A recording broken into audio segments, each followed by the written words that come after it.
Merhabalar, kanalıma hoş geldiniz. Bugünkü videoda Lilyum Hırka'nın 3. ve son bölümüyle devam ediyoruz. Artık beden ayarlamalarını yapıyoruz. X small, small, medium'a kadar olacak bedenimizde.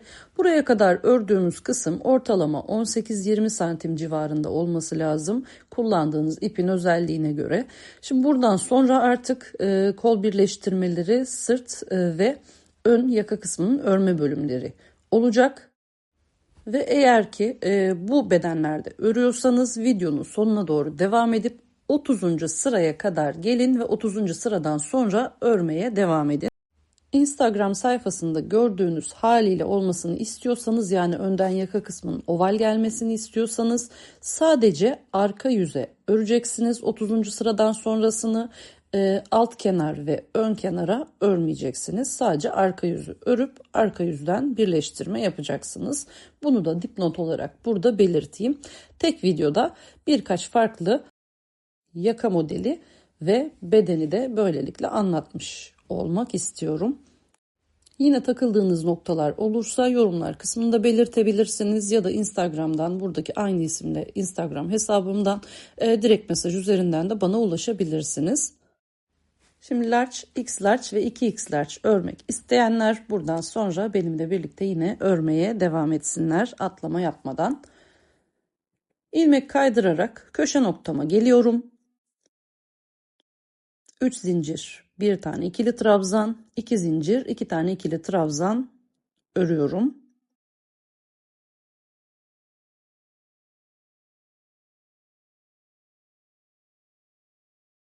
Üç zincir çekiyorum. İlk boşluğa sık iğne örüyorum. 3 zincir çekiyorum. İkinci boşluğa sık iğne örüyorum. 3 zincir çekiyorum. Üçüncü boşluğa sık iğne örüyorum. 3 zincir çekiyorum. Dördüncü boşluğa sık iğne örüyorum. Sıra boyunca tüm boşluklara üçer zincirlik fileler yaparak bu sıramı da bu şekilde örüyorum. Çapraz sonrası ördüğümüz için burada ne yapıyoruz? 3 sıra file örüyoruz. Sıra sonuna kadar geldiğimde ikinci file sırama geçiyorum ve burada toplamda 39 tane filem var. Çünkü 37 tane üçlü trabzan biritlerim vardı. Şimdi ilmek kaydırdım. Yeni sırama başladım. 3 zincir, 1 trabzan, 2 zincir, 2 trabzan yapıyorum ve ilk köşemi örmüş oluyorum. Alt sırada olduğu gibi yine 3 zincir, 1 sık iğne, 3 zincir, 1 sık iğne, 3 zincir, 1 sık iğne. Sıra sonuna kadar yine tüm filelerin içerisine üçer zincirlik fileler örmeye devam ediyorum. Böyle minik minik fileler olacak burada. Ve model büyüdükçe marullanma yaptığı için artık burada daha farklı bir şekilde lilyumlarımızı oluşturacağız. Sıra sonuna kadar yine aynı şekilde devam edelim. Ve artık bu sırada fileleri daha farklı sayılarda oluşturacağız ve lilyum sayısını azaltacağız. Köşe noktasına ilmek kaydırıp 3 zincir çekiyorum. 1 trabzan, 2 zincir, 2 trabzan örüyorum ve köşemi oluşturuyorum. 3 zincir çekiyorum. İlk filenin içine sık iğne örüyorum. 3 zincir çekiyorum. İkinci filenin içine sık iğne örüyorum. Ve 4 zincir çekiyorum. Şimdi burada artık lilyumu oluşturacağımız trabzanın üstüne geldik. 4 zincir çekiyorum. Sonraki fileye batıyorum. Sık iğne örüyorum. Yine 3 zincir çekiyorum. Sonraki fileye sık iğne örüyorum. 3 zincir çekiyorum. Sonraki fileye sık iğne örüyorum. 4 zincir çekiyorum. Sonraki fileye sık iğne örüyorum. 3 3 4 3 3 4 olacak şekilde sıranın sonuna kadar filelerimi oluşturuyorum. 4 zincirlik filelere yine popcornlarımı ve devamında lilyumlarımı oluşturacağım. Normalde Bir trabzana lilyum, bir trabzan boşluk, bir trabzana lilyum, bir trabzana boşluk olacak şekilde yapmamız gerekiyor. Burada 2 boş, 1 dolu, 2 boş, 1 dolu olacak şekilde ayarlıyoruz. Ve toplamda 13 tane olacak bu boşluklarımız. Son 4 zincirlik filemi yaptım. 3 zincir sık iğne ördüm. 3 zincir sık iğne ördüm. Ve yine 3 zincir çekip köşe noktasına 2 tane ikili trabzan, 2 zincir, 2 tane ikili trabzan örüp sıramı bitiriyorum. Diğer 5 kenarı da aynı şekilde örerek devam ediyorum. Dediğim gibi toplamda bu 4 zincirlik fileler, 13 tane var. Sıra sonuna kadar geldim. İlmek kaydırıp sıramı bitirdim. Orta noktaya ilmek kaydırıp yeni sıramı başlıyorum. 3 zincir, 1 ikili trabzan, 2 zincir, 2 tane ikili trabzan örüyorum ve popcorn sırama başlıyorum. 3 zincir çekiyorum. İlk fileye sık iğne örüyorum. 3 zincir çekiyorum. İkinci fileye sık iğne örüyorum. 3 zincir çekiyorum ve sıradaki 4 zincirle oluşturduğum filenin içerisine önce 6 tane ikili trabzan örüyorum.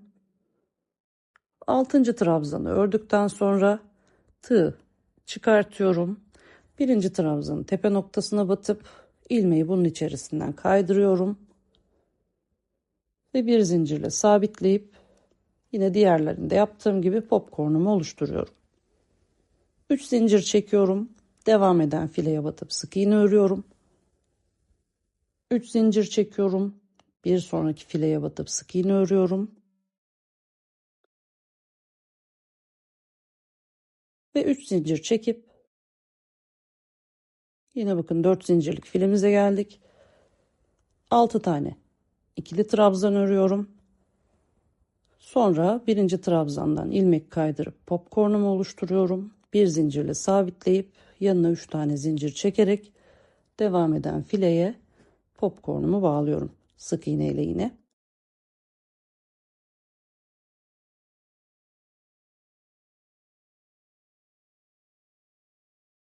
Yine 3 zincir çekiyorum. Sonraki fileye sık iğne örüyorum. 3 zincir çekiyorum ve 4 zincirlik fileye geldim. 6 tane ikili trabzan örüyorum. 6. trabzandan sonra birinci trabzanın içine batıp yine ilmeğimi kaydırıyorum. Bir zincirle sabitleyip yanına 3 zincir çekerek takip eden fileye sık iğne ile bağlıyorum.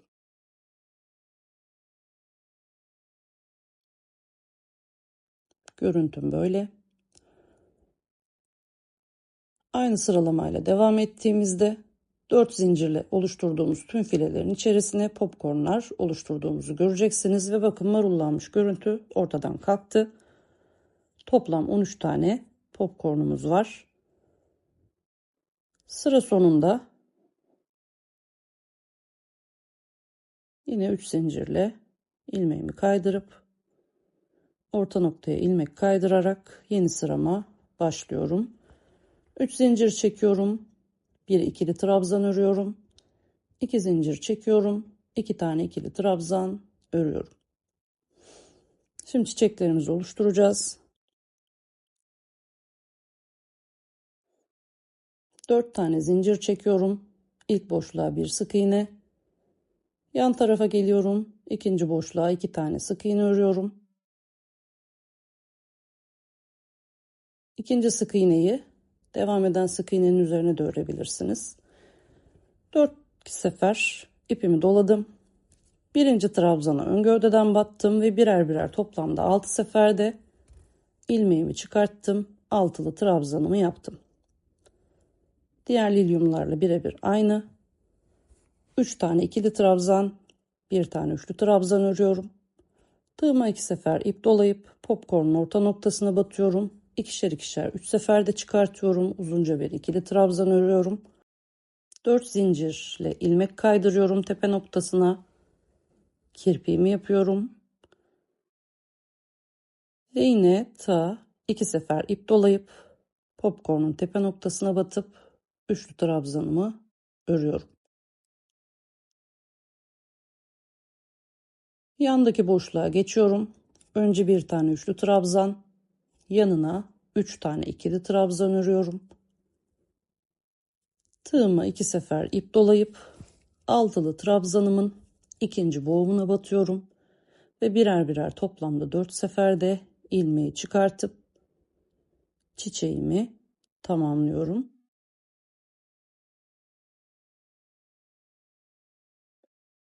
Lilyumlar arası sık iğnemiz vardı diğer kısımlarda. Burada bu sık iğneyi orta noktadaki 3 zincirlik filenin içerisine yapıyorum. Tığıma yine 4 sefer ip doladım. 2 tane atladım.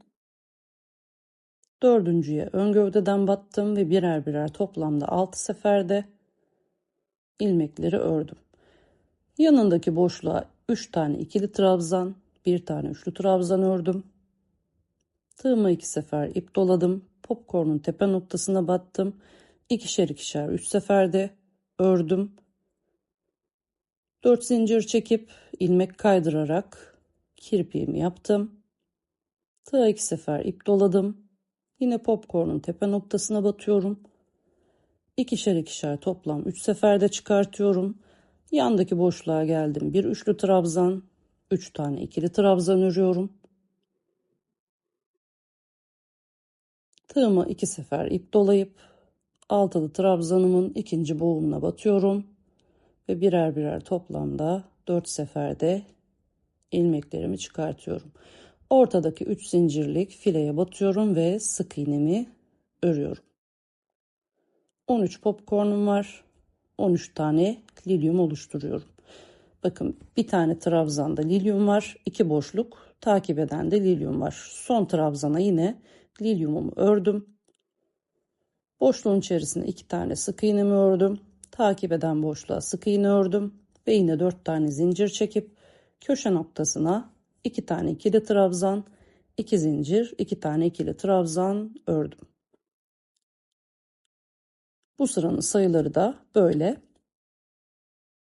Diğer 5 kenarı da örüp sıramı tamamlıyorum.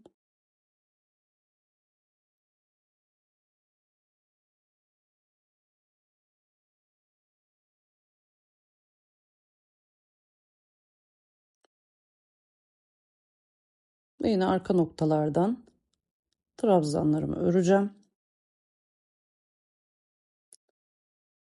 4 zincirle ilmek kaydırarak sıramı tamamladım. İlk köşenin orta noktasına ilmek kaydırdım.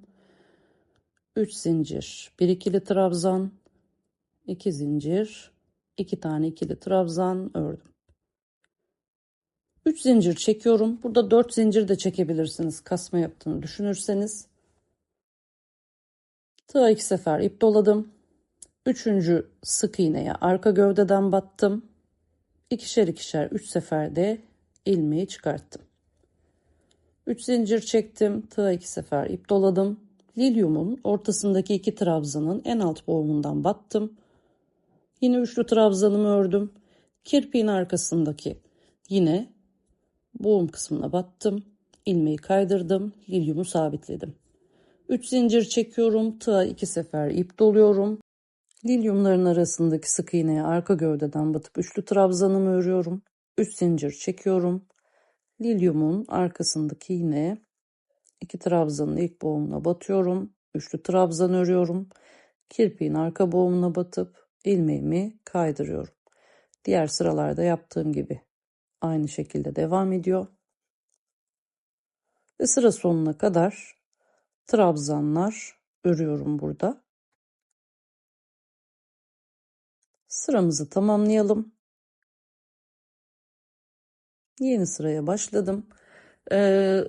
İlk small small ve medium buradan devam edecekler. Onu yine hatırlatayım. Köşemi yaptım. 4 zincir sık iğne, 4 zincir sık iğne olacak şekilde sıra boyunca yine tüm boşluklara fileler oluşturuyorum.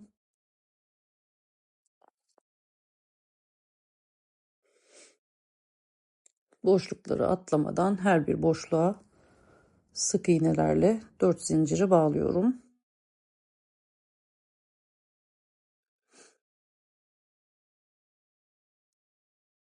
Yine 4 zincirin kasma yaptığını düşünürseniz buraya 5 zinciri de çekebilirsiniz.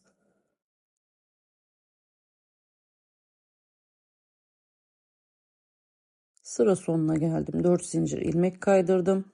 Orta noktaya ilmek kaydırdım. 3 zincir, bir ikili trabzan. Ve burada artık birleştirme yapacağım için ilk köşeyi yarım örüyorum. 4 tane zincir çekiyorum. İlk boşluğa sık iğne örüyorum. 4 zincir çekiyorum. İkinci boşluğa sık iğne örüyorum. 4 zincir çekiyorum. Üçüncü boşluğa sık iğne örüyorum. Bu şekilde sıra sonuna kadar yine kenar boyunca filelerimi oluşturuyorum.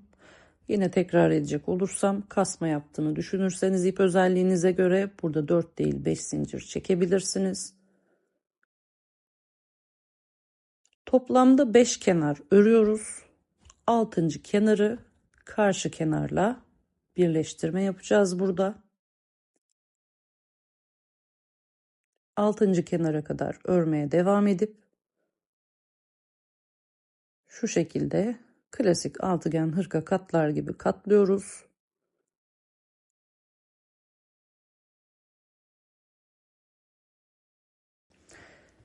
Köşemi yine yarım örüyorum. 2 tane ikili trabzan örüyorum. Bir zincir çekiyorum ve karşı köşedeki orta noktasına batıp ilmeğimi kaydırıyorum. Bir zincir çekiyorum. Yine aynı köşeye 2 tane ikili trabzan örüyorum. Ve fileleri karşılıklı birleştireceğiz. 2 zincir çekiyorum. Karşı kenardaki ilk fileye sık iğne örüyorum. 2 zincir çekiyorum. Ördüğüm kenardaki ilk fileye sık iğne örüyorum. 2 zincir çekiyorum. Karşı kenardaki devam eden fileye sık iğne örüyorum. 2 zincir çekiyorum. Ördüğüm kenardaki yine devam eden fileye sık iğne örüyorum. Karşılıklı ikişer zincir ve sık iğne ile denk gelen, karşılıklı gelen tüm fileleri file örerek birleştiriyorum. File birleştirme tekniğini zaten defalarca kanalda anlattım. Hiçbir fark yok. 2 zincir sık iğne, 2 zincir sık iğne. Burada şöyle de yapabilirsiniz. 2 zincir ilmek kaydır, 2 zincir ilmek kaydır. Bu da olabilir. Hangisi gözünüze hoş gelirse o şekliyle devam edin. Kenar boyunca örüyorum. Yarım ördüğüm kısma kadar geleceğim. Karşı kenarda ördüğüm kenarda bir boşluğum kaldı. 2 zincirle karşı kenardaki son fileye battım. Sık iğne ördüm. 2 zincir çekiyorum. Köşem yarımdı. Yine içine 2 tane ikili trabzan örüyorum. Bir zincir çekiyorum. Karşı köşenin orta noktasına ilmek kaydırıyorum. Bir zincir çekiyorum. Başlangıç noktama ilmek kaydırıp kol birleştirmemi tamamlıyorum. Şimdi artık 3 kenarımızı çıkartmış olduk. Ön kenarımız, arka kenarımız ve alt kenarımız kaldı. Bu saatten sonra ne yapacağız? 3 kenarı dönerek öreceğiz. Ön arka döne döne öreceğiz. Şimdiye kadar tek yüz örüyorduk. Şimdiden sonra her iki yüzden de örmeye devam edeceğiz. Ön yüze yeşil ayıraç takıyorum. Arka yüze de eflatun bir ayıraç takıyorum. Yaka kısmını karıştırırım diyorsanız buradan da dikkat edebilirsiniz. Sıra numaralarını falan da yazdım ama yavaşlatarak da burada izleyebilirsiniz. Eğer ki ön yüzde kare bir yaka olsun istemiyorsanız sadece arka bölümü tek sıra olarak örün. Yine aynı sıralamayla devam edin. Ama sadece tek yüz olarak arka kısımları örerek birleştirin. Bunları da yine dipnot olarak ekliyorum. Ben yaka açıklığı olarak 10. boşluğu seçtim. Buradan sonraki sayılar buna göre, ama siz elinizdeki örgüye göre yine hesap edin ve yaka açıklığınızı ne kadar olmasını istiyorsanız ve sırt açıklığının ne kadar olmasını istiyorsanız yine sıra başlangıç ve bitişini oradan yapın. Şimdi 10. boşluğun içerisine sık iğne örüp 3 zincir çekerek başlıyorum. Yanına 2 tane ikili trabzan örüyorum ve bundan sonra bir boşluğun içerisine 3 trabzan, bir boşluğa 4 trabzan, bir boşluğa 3 trabzan, bir boşluğa 4 trabzan olacak şekilde köşe noktasına kadar ikili trabzanlar örüyorum. Dediğim gibi bir boşluğa 3, bir boşluğa 4 sıralamasıyla ikili trabzanlar örerek devam ediyorum. Zaten lilyumun o model kısmında da burada 3-3 trabzanlar örüyorduk. Burada sadece birer birer trabzan arttırması yaptım. Köşe noktasına gelince de yine klasik köşe dönüşünü yapacağız. 2 trabzan, 2 zincir, 2 trabzan örüp sonra yine devam eden filede 3 trabzan, 4 trabzan, 3 trabzan, 4 trabzan örerek arka yüze kadar böylece örüyorum.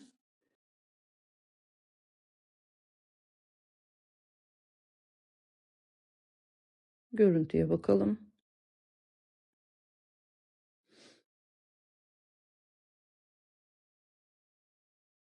Arka kısımda isterseniz birleştirme noktasına kadar da devam edebilirsiniz. Ben 3 tane boşluk atladım.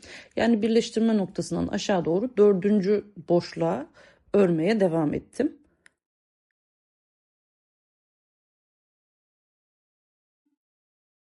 Buradan da daha yakından görebilirsiniz. 4. boşluğa 3 tane ikili trabzan denk geldi. Şimdi örgümü çeviriyorum. Yeni sırama başlıyorum. 4 zincir çekiyorum. Ve ikinci trabzandan başlayarak ön gövdeden batıp üçlü trabzanlar örüyorum. Trabzanlar uzun olsun diye tığa 2 seferde oluyorduk.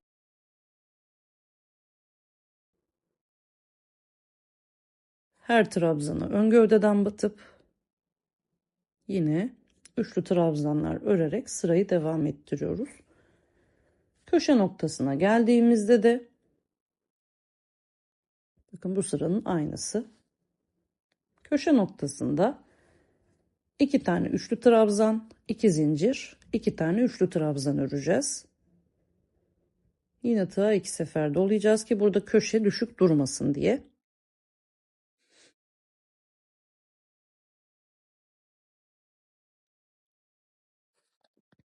Ve sonra yine ilk trabzandan başlayıp devam ederek ön gövdeden batıp uzun üçlü trabzanlar örüyoruz. Bu sırada hep ön gövdeden batılmış üçlü trabzanlarımız var. Arka sırayı ördüm. Alt sırayı ve ön kenarı yine öreceğim. Ve ön kenardan yaka kısmından dönüş yapıp 3. sıraya başlayacağım. 3. sıramızda ne var? Çaprazlar oluşturacağız yine. Burada fark olarak 3 zincirimi çekiyorum. Yanına 3 tane de ikili trabzan örüyorum. Toplam 4 tane ikili trabzanım olmuş oluyor. Tığa 2 sefer ip doladım. Bir boşluk atladım. İkinci boşluğa battım. Ön gövdeden batıp bir üçlü trabzan ördüm. Aynı trabzanın tepe noktasına ikili trabzan ördüm. Tığa 2 sefer ip doladım. Boşta bıraktığım trabzanı ön gövdeden battım. Tığa 2 sefer çıkarttım. 2 kez ip doladım.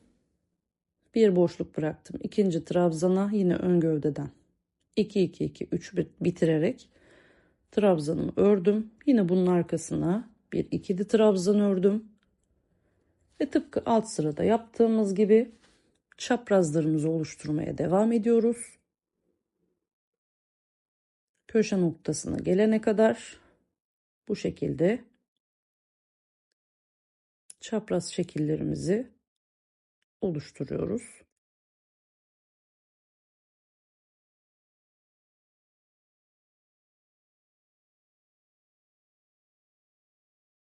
Yine alt yüzde ve arka yüzde de devamında çapraz şekillerimizi oluşturup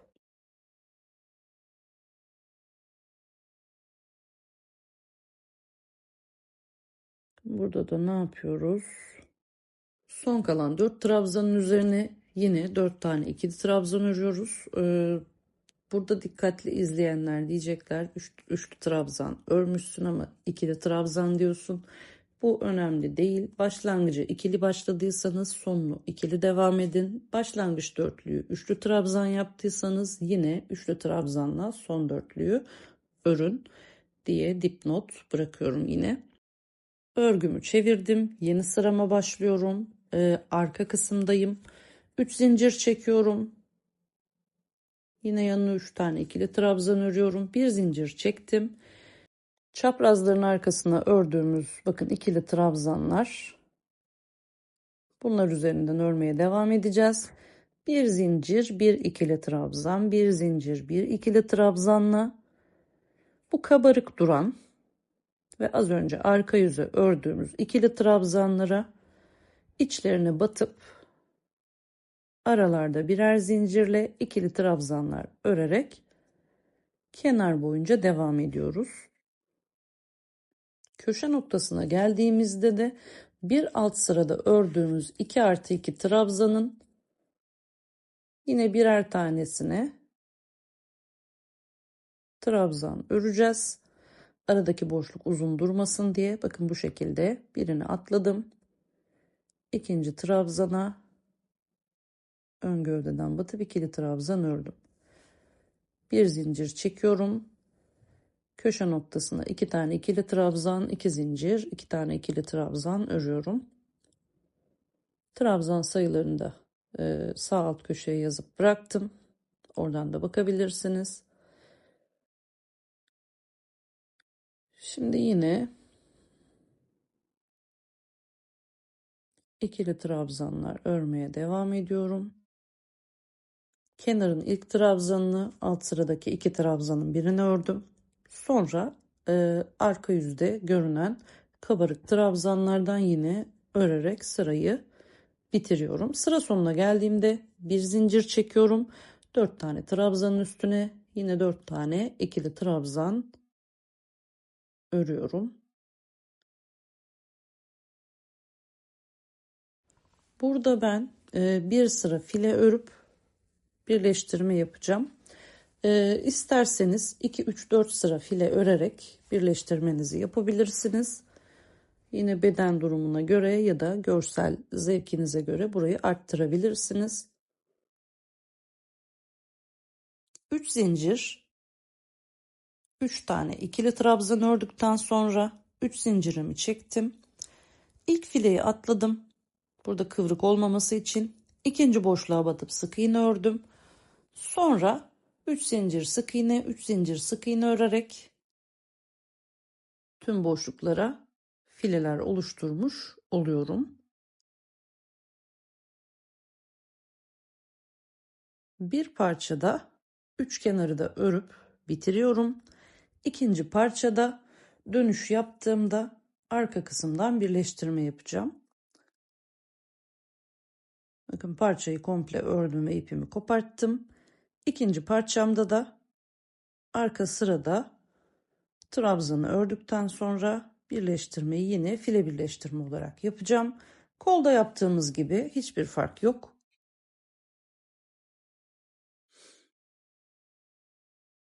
Ölçümüze de bir bakalım. Burada artık bakın 25 santimin üstüne çıktı. İp özelliğinize göre burası 30 santime kadar gidecektir.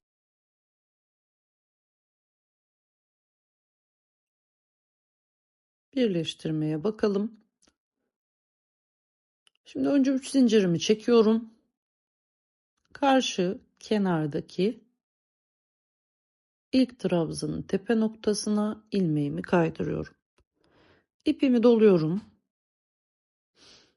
Bir tane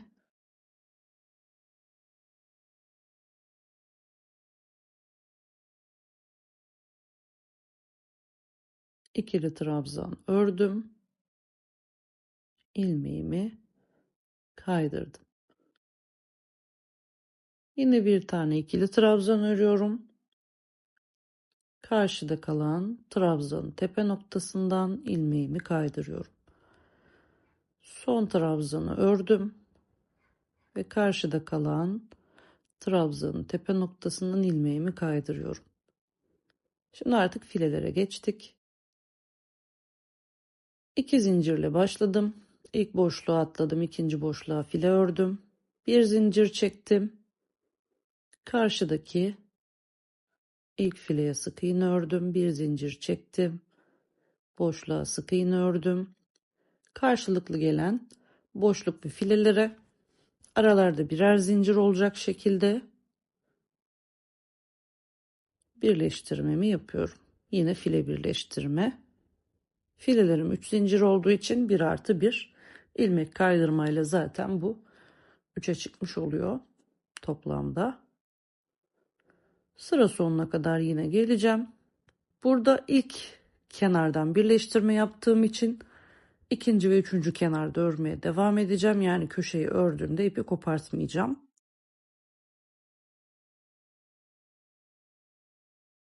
Görüntüm bakın böyle. Dediğim gibi file sayısı arttıkça arkadaki file görüntüsü daha artacaktır. Köşe noktasına kadar geliyorum.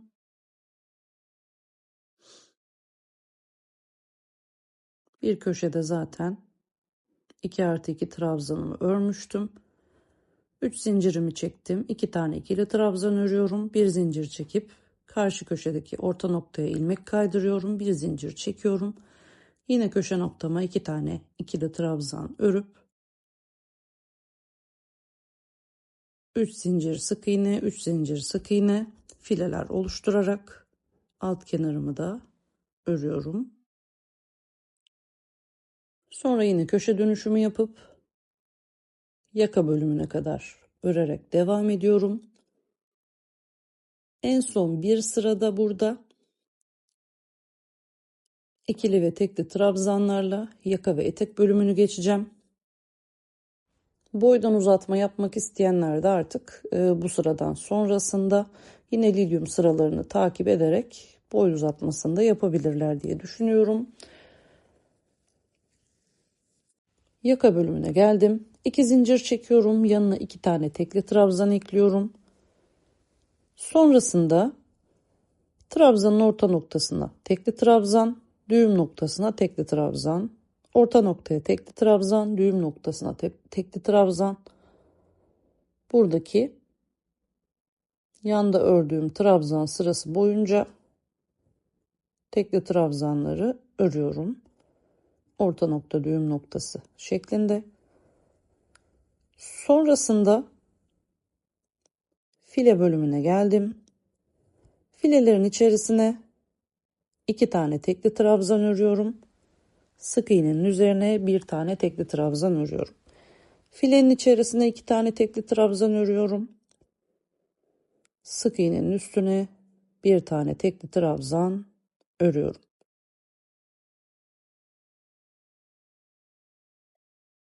Fileleri bu şekilde, trabzanları da baş noktası, orta noktası ve düğüm noktası olacak şekilde tekli trabzanlar örerek yaka boyunca devam ediyorum. Yakanın karşı kesimine geldim. Köşe dönüşünü birlikte yapalım yine. Burada tamamen hep tekli trabzan ördüm. Orta noktaya bir tekli trabzan ve baş kısmına aynı noktaya 3 tane tekli trabzan yapıp yuvarlak dönüşümü yapıyorum. Sonra yine trabzanın üzerine tekli trabzan, trabzanın üzerine tekli trabzan ve yine trabzanın üzerine tekli trabzan örüyorum. File bölümüne geldim. Filelerin içerisine bir tane ikili trabzan, sık iğnenin üzerine bir tane ikili trabzan. Fileye bir ikili trabzan, sık iğneye ikili trabzan olacak şekilde de buradaki fileleri ikili trabzanlar örerek sıra boyunca başlangıç noktasına kadar devam ediyorum.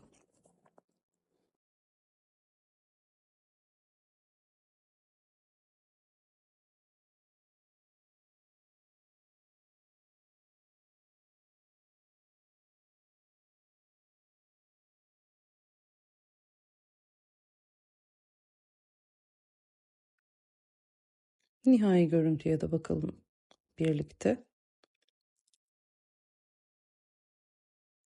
Bedenin son hali bu şekilde oldu. Yaka kısmını örmek istemezseniz dediğim gibi sadece arka yüzü öreceksiniz. Ön kısımları örmeden son sırayı trabzan sırasını yaparak tamamlayacaksınız. Kol bölümlerini uzatmak isterseniz de bir zincirle orta boğma sık iğne başlangıcı yapıyoruz. 3 zincir, ikili trabzan örüp filenin içerisine geliyoruz. Burada da yine bir fileye 3 tane ikili trabzan, bir fileye 4 tane ikili trabzan örerek tüm boşlukları trabzanla kapatıyoruz. Ve burada da tamamlayabilirsiniz. Kenarına bir sıra ilmek kaydırma yapabilirsiniz. Ya da lilyum sırasını dilediğiniz yere kadar devam ettirip kol boyunu da uzatabilirsiniz. Buradan sonrası görsel zevkinize kalmış diyorum. Genel görüntüsüne de yine bu şekilde bakalım. Bakın şu sıra, buradaki sıra, arayı yine devam ettirerek uzatabilirsiniz. Son kez yine bu halini göstereyim. 30. sıradan sonra sadece arka yüzü örerseniz görsel sağdaki gibi, ön kısmı örerseniz de soldaki gibi olacak.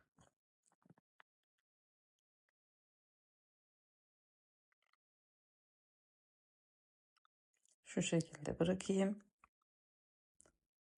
Sadece arka yüzü ördüğünüzde görüntü böyle olacak. Nihai haline de bakalım. Yaka kısmını ördüğüm için benim görselim böyle. Ve arka bölümden de yine arka görüntüsüne de bakacağız. Hırkanın arka görüntüsü de bu şekilde. Umarım keyifle örüp güzel günlerde kullanırsınız. Bir sonraki projede görüşmek üzere. Hoşça kalın.